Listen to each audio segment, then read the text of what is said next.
हमारा अगला सवाल नंबर दिया हुआ है 11 है, जिसमें कहा है 4x माइनस 1 बटे 4x plus 1 plus 4x plus 1 बटे 4x माइनस 1 बराबर 10 बटे 3। तो हमको मान लेना है यहाँ पर 4x माइनस 1 बटे 4x प्लस 1 बराबर y, इसको मान लेंगे और इसकी जगह पर 1 बटे y रख लेंगे, क्योंकि ये जो है दर्जा पलट कर लिखा गया है। तो यहाँ पर y लिख लेते हैं प्लस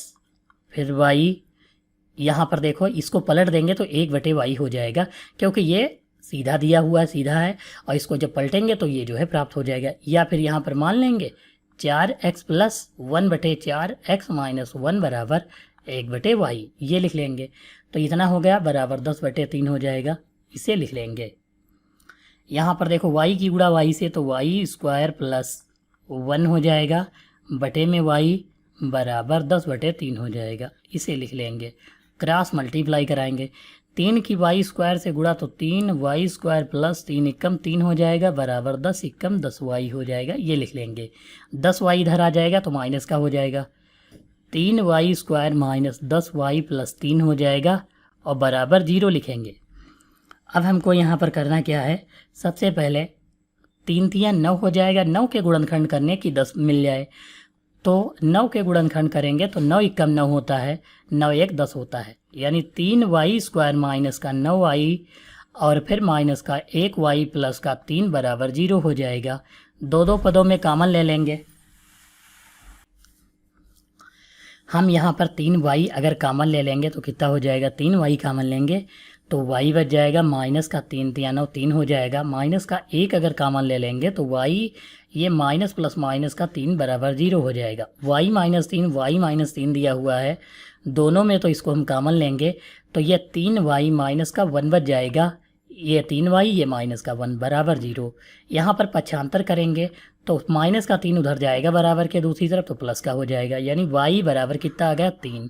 इसको पक्षांतर करेंगे माइनस के 1 को, तो यहाँ लिखेंगे 3y बराबर, ये माइनस का 1 उधर जाएगा प्लस का हो जाएगा, यानी y बराबर 1 बटे 3 हो जाएगा, एक ये हो जाएगा। अब इन दोनों के हमें पदों की वैल्यू जो है ऊपर वाले में रखनी है इसमें, तो यहाँ पर लिखेंगे 4x माइनस 1 बटे 4x प्लस 1 बराबर, पहला रखेंगे 3, इसके नीचे 1 मानेंगे, क्रॉस मल्टीप्लाई।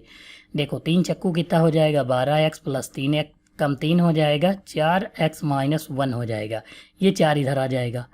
तो 12x माइनस 4x बराबर, ये माइनस प्लस का 3 उधर जाएगा, माइनस का 3 माइनस का 1 हो जाएगा, 12 से 4 निकालेंगे 8x हो जाएगा बराबर 3 एक कितना हो जाएगा माइनस का 4। तो यहाँ पर 8 इसके बटे में आ जाएगा, यानी x बराबर माइनस का 4 बटे 8 हो जाएगा, 4 एकम 4 दूनी 8 हो जाएगा, x बराबर कितना आ जाएगा माइनस का 1 बटे 2 हो जाएगा। x की वैल्यू कितनी आ गई, माइनस का 1 बटे 2। फिर अब हमको जो है 1 बटा 3 रखना है यहाँ पर, इसकी जगह पर, या यहाँ पर रख लेते हैं, दोनों सेम पद हैं। 4x माइनस 1 बटे 4x प्लस 1 बराबर कितना हो जाएगा, 1 बटा 3 रखेंगे, क्रॉस मल्टीप्लाई, 3 चक्कू 12, x माइनस 3 एक कम 3, और ये 4x प्लस 1 ऐसे ही लिख लेंगे, ये 4x इधर आ जाएगा, तो 12x माइनस 4 बराबर, ये माइनस का 3 उधर जाएगा, ये पहले 1 था तो 1 लिख लिए, ये माइनस का 3 उधर जाएगा तो प्लस का हो जाएगा, 12 से 4 निकालेंगे तो 8x, यहाँ पर देखो x था तो x लिख लेंगे, 12 से 4 निकालेंगे 8x, 3 एक 4 हो जाएगा, ये 8 इसके बटे में पहुँच जाएगा, तो x बराबर 4 बटे 8 हो जाएगा, 4 एकम 4 4 दूनी 8, यानी x बराबर कितना आ जाएगा, 1 बटे 2 आ जाएगा। यानी यहाँ पर एक x की वैल्यू कितनी हो जाएगी, माइनस का 1 बटे 2, और दूसरे वाले x की वैल्यू प्लस का 1 बटे 2 हो जाएगी।